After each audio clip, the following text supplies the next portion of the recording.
Juan Kapitulo 6, versikulo 35. Si Jesus miingon kanila, "Ako mao ang pan nga naghatag sa kinabuhi.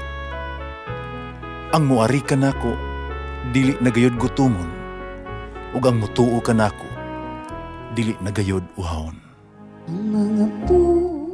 Pan sa kinabuhi.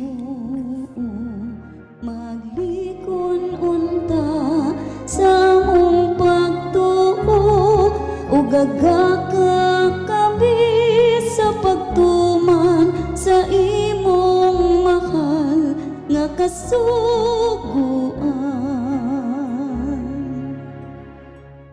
Ginawa na kaninyo sa ito sa Ebanghelyo sa mala ni San Juan. Kung nasilag ninyo ang kalibutan, hinumdumi nga una ning nasilag nako.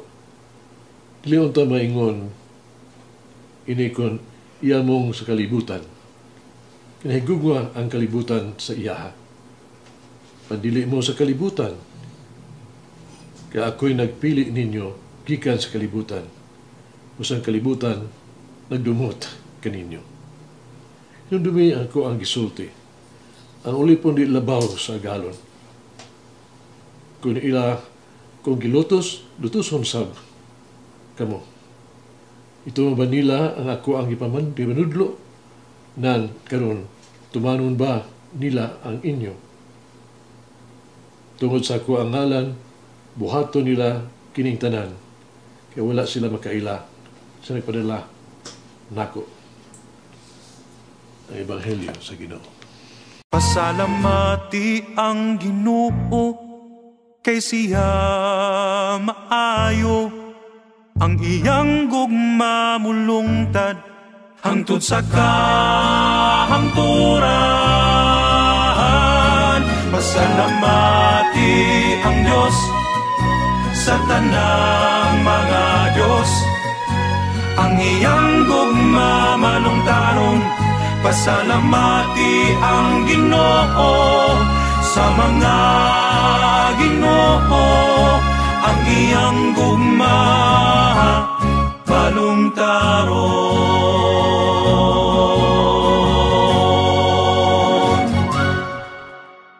Diyo sa kamugulano ng lalaki na nireklamo sa iyang inahan.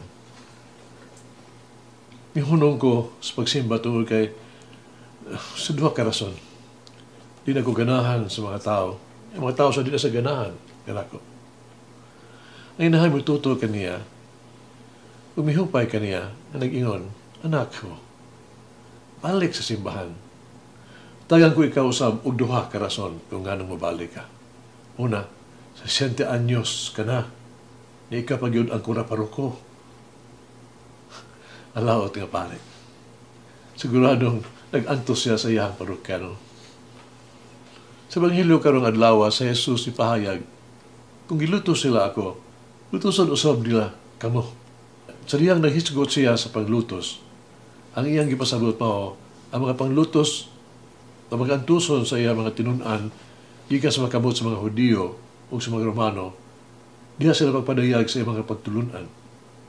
Bisan pa ni Ana, gawa sa kontra, na dili Kristohano nga nasod, ang mga panglutos na gitumong sa Ginoo adunay lain-lain mga forma. Ang pagbagukon mahimo nga usa ka pag-antos gikan sa abusado nga pakikapikas. BBI tungod sa aktibo na itong pag-alagad simbahan. Mahimo tang katawhan ang gigayigaan gani tungod sa tuang pagtuman sa masugo sa Dios. Adunay mga kapunungan sa parokya, no? Mga religious community nga may undang na nilaylo na tungod kay sila dili mag-angayon kayong nagitagad o nasakitan sa pagsaway na dili maayo sa mga pulong.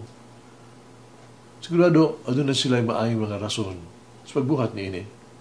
Pero, sa kalig-on, ang kalig-on sa pagtuon tagyod, dili makatandog kanila sa pagtuman sa misyon, sa pag-alaga sa Diyos, diya sa simbahan. Muli Teresa of Calcutta, gimangutana sa Osaka, periodista, kung wala ba siya matintal sa pag-undang tungkol sa kalisod sa trabaho. nga iyahang gibuhat alas sa mga kabus pulis among dapur. Ug siya mitubag, gitawag ako dili aron magwalang puson, apan haron mamunungon, faithful. Importante alang sa madutara sa tawag siya Saint of the Gutter. Ang usa ka maayon Kristohanon, dili mangita sa iyahang kalampusan, kundi magmaunungon sa iyahang pagtuo, isa pa sa daghang na panghitabo nga lisod. Utanon ako ng imong kagalingon. Kung aduna ba'y pagsulay o panglutos, naghuna ka ba sa pagsurrender, give up, o pagbarog sa pagtuo?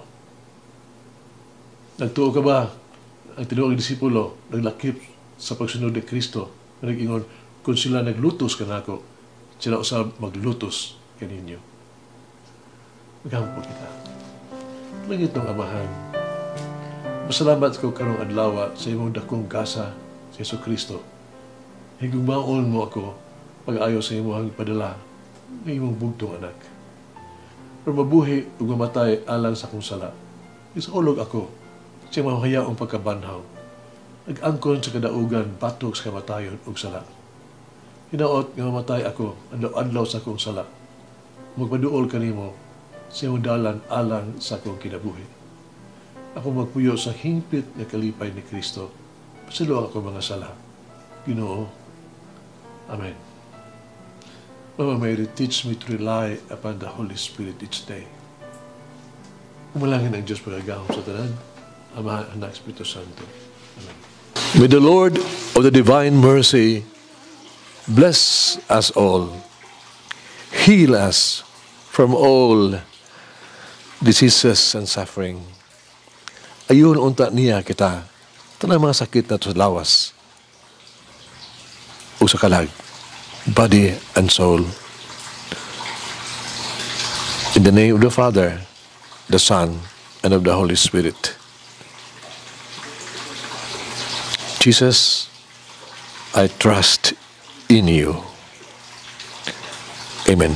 Whoever eats the bread of life will never hunger, says the Lord. Kay galaan inyong nabati ang pagpaambit ug hamubong pamalandong sa pulong sa Dios pinaagi sa tulumanon, pan sa kinabuhi nga gidumala ni Monsignor Daddy Silva. Hangtod na usab sa sunod higayon, daghang salamat. The bread of life.